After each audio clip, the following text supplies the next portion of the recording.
Hi అండి.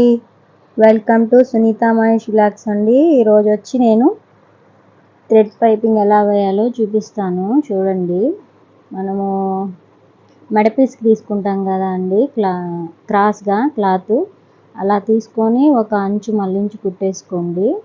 తర్వాత మనం మెడపీస్కి ఎలా అయితే కుట్టుకుంటామో అలా కుట్టుకొని, తర్వాత దాన్ని థ్రెడ్ ఉంటుంది కదా, ఆ థ్రెడ్ దాని లోపల పెట్టేసేసి లోపల ఖర్చు ఉంటుంది కదా, ఆ ఖర్చు లోపలికి మళ్ళించేసి దాని తర్వాత ఈ పీస్ కూడా మళ్ళించేసి కుట్టేయడమే అండి. ఇక్కడ చూడండి, మీకు అర్థం అవుద్ది. నేను చెప్పేదానికన్నా మీరు చూస్తే క్లియర్గా అర్థం అవుద్ది. చూడండి.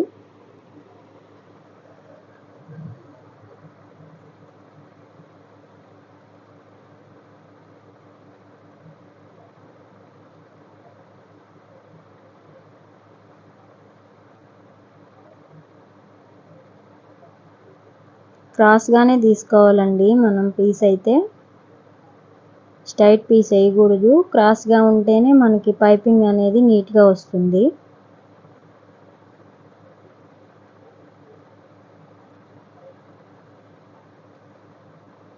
మనం లోపల థ్రెడ్ పెడతాం కదా, ఆ థ్రెడ్ మీద టిచ్ పడకుండా దాని అంచునే టిచ్ వేసుకోవాలి. అది జాగ్రత్తగా చూసుకొని వేసుకోండి.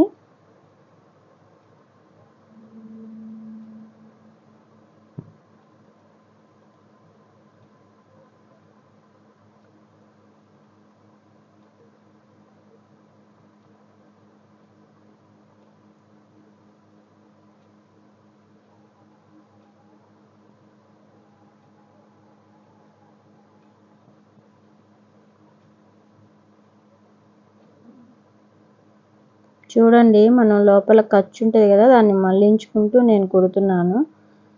అక్కడ చూస్తే మీకు అర్థమవుతుంది. ఇదండి, అయిపోయింది. పైపింగ్ అయితే వేసేసాను. ఇంకా ఒక పాదం వెడల్పు మళ్ళీ ఇంకొక టిచ్ కూడా వేసేసుకోండి పక్కన. మనం సింగిల్ పాదం ఏం అవసరం లేదు. నేను ఇక్కడ చూసారు కదా, నేను డబుల్ పాదంతోనే కుట్టేస్తున్నాను. చాలా నీట్గా వస్తుందండి పైపింగ్ కూడా.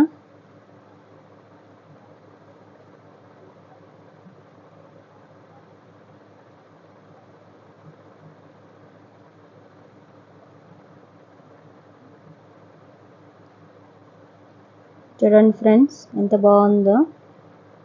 నేను వేరే క్లాత్ వేసి ఉండేదాన్ని, కానీ వాళ్ళు సేమ్ క్లాత్ వేయమన్నారు కనిపించకుండా ఉండడానికి.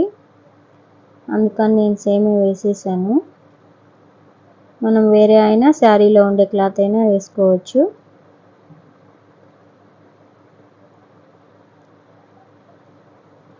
ఇక్కడ హ్యాండ్కి వేస్తున్నానండి. చూడండి, మనం పైన థ్రెడ్కి ఒక ముడి వేసుకోవాలి. అప్పుడైతే అది మనం థ్రెడ్ పట్టుకుని లాగి వేసేటప్పుడు జారిపోకుండా ఉంటుంది.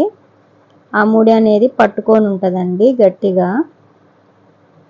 అందుకని మనం స్టార్టింగ్ వేసేటప్పుడు ఒక ముడి వేసుకొని స్టిచ్ వేసుకోవాలి.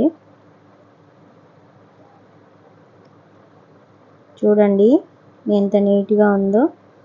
ముడి థ్రెడ్ మీద పడకుండా స్టిచ్ పక్కనే వేసుకోవాలండి జాగ్రత్తగా. Okay friends, thank you for watching. Support చేయండి, సబ్స్క్రైబ్ చేయండి.